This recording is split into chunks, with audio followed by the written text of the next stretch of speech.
proper wine for proper heroes. Yeah. Maybe I'm not the most pleasant man, I'll admit it, but... It's always interesting when you're starting a new season, and the question always is, what do you start with? You either start with something small to kind of ease your way in, or you just start with something huge and get it over with, and you can put that behind you. In this case, we started with something really huge. Okay, everybody starting out there, and action. That was your mistake.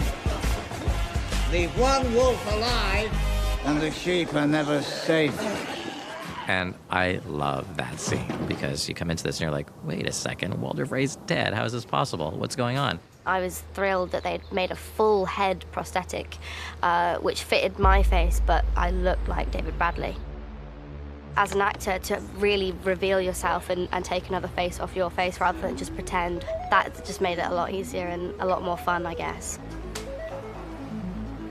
It's the actors just kind of pulling on their own skin, really.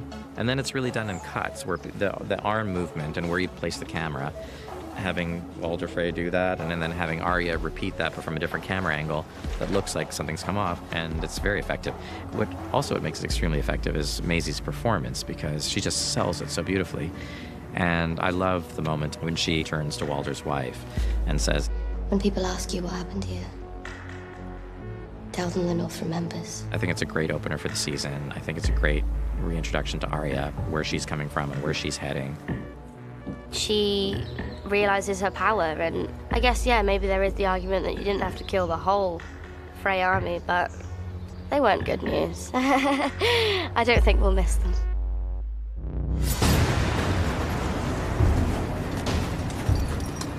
I think, starting with the Army of the Dead, basically, why that's really important is that this is the common enemy. This is like the bottom line. This is what everybody in the end is going to have to face. It's the enemy that is beyond all enemies. It's like the one thing that nobody really knows how to fight. And so the big question is, are these people going to get their act together? Are they going to figure out a way to fight the big enemy, or are they going to just eat each other alive before that even happens?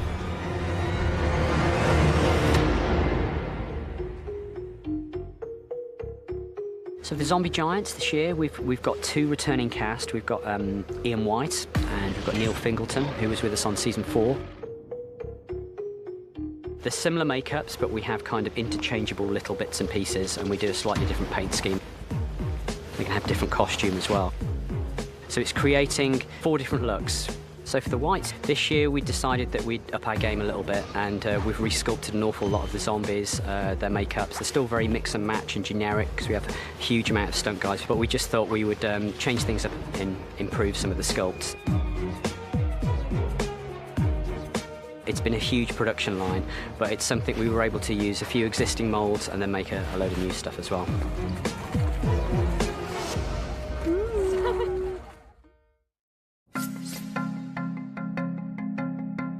Pretty song. I've never heard it before. It's a new one. Ed Sheeran's got a beautiful voice, and we knew he was a fan of the show, and we knew that Maisie was obsessed with him. So we always thought it would be fun to try to get him into a Maisie scene at some point. When I first got the scene and I saw I was a Lannister soldier and it was with Maisie, I just assumed we'd all get killed at the end. Action. I don't want to steal your food. You're not stealing, we're offering. Come on, it's going to be a cold night. Just a nice moment for her to really enjoy human company without lies and trickery. But I think the underlying theme is that, as in any war, the soldiers are just people and we are young boys. She really enjoys just hearing their stories and finding a bit of normality again. And I think she kind of realises that she can just kind of chill, let her guard down, have some food and crack some jokes. So why is a nice girl on our own heading to King's Landing? I'm going to kill the Queen.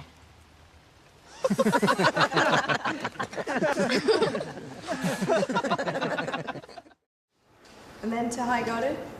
Then you go to High Garden?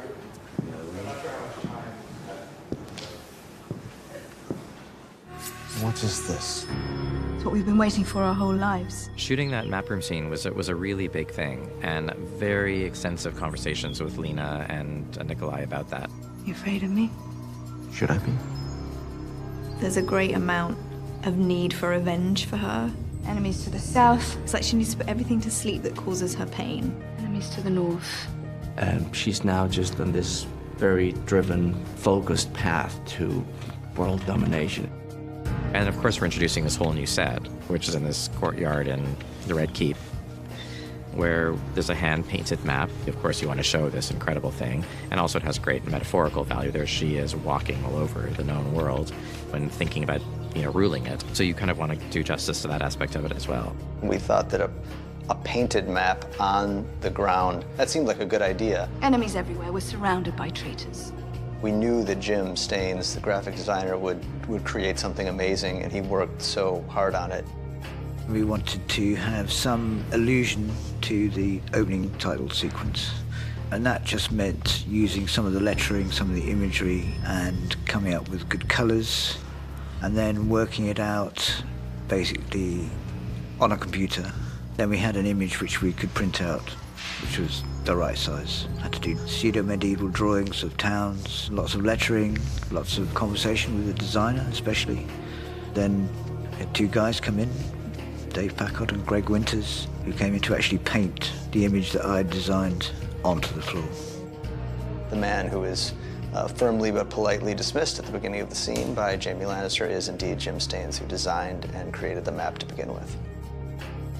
I don't think being down on his knees for quite so long was as much fun as he thought it would be, but he did well. Very nice. Lovely. Okay, moving on. Seymour.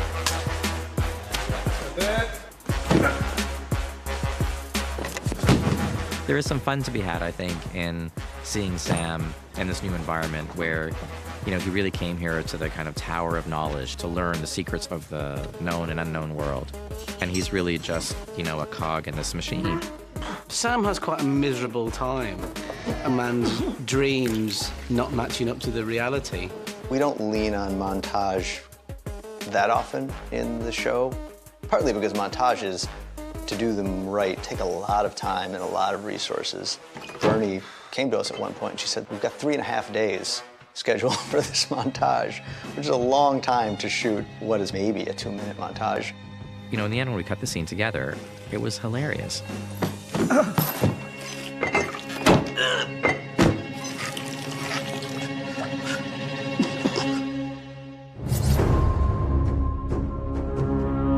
Going back to a place that created you and that was the beginning of you and the end of your family is kind of epic. Danny coming home was a really interesting sequence, and I think what was really lovely was that doing it for Game of Thrones and doing a sequence like that, you can really do it properly. Like, you can really take your time with it. You can really give it its due as a real moment.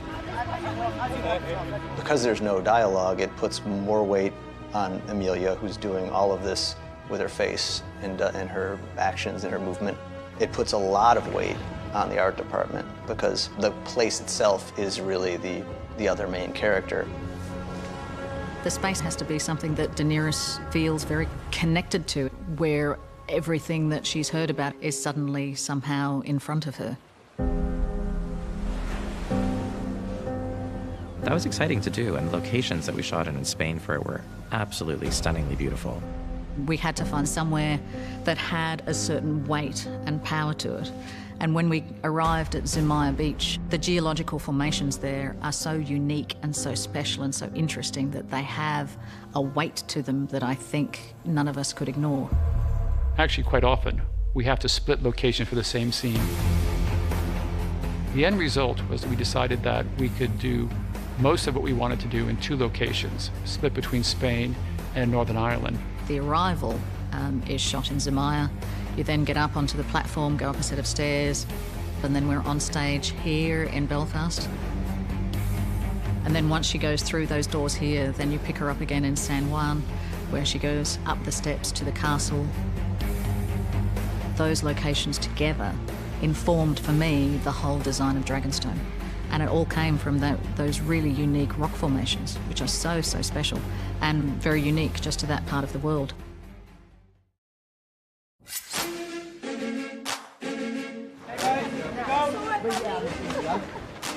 The Gates of Dragonstone.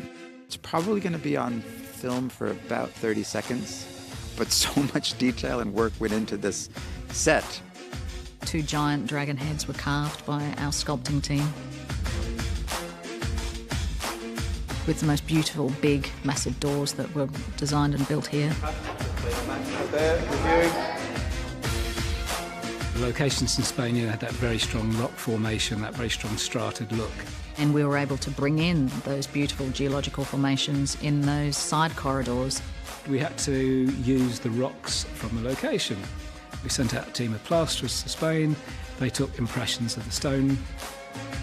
And from those, we created moulds, and we used those rocky shapes to create the shapes of the corridors in the cave. There's that kind of physical, geological journey that we were able to design. And then that all culminated in the throne room, where we had to create like a new architecture.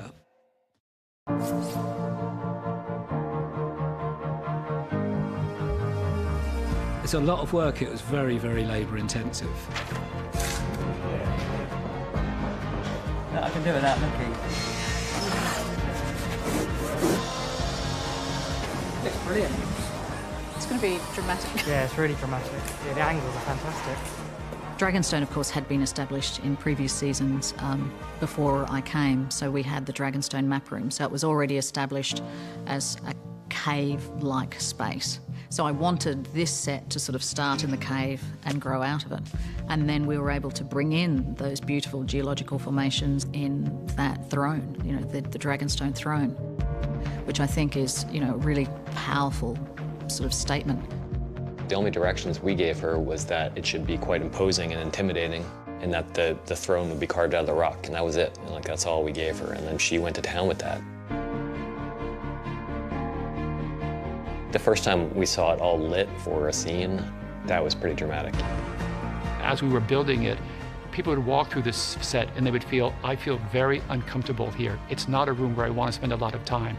So it was a new approach to an audience chamber, which was not welcoming people in. It was basically making people feel uneasy and intimidated.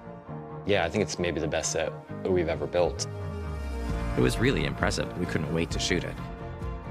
The audience chamber is incredible. One of the most staggering sets that I've had the privilege of being in. Every moment of that journey from the ship to the place where she's actually going to stand and plan her conquest, there's a different flavor to each one of those moments. And you realize this place where she was born, there was a whole culture there, there's a whole world there, and you get a real taste of it and the uniqueness of it. And the coming home is really very dramatic.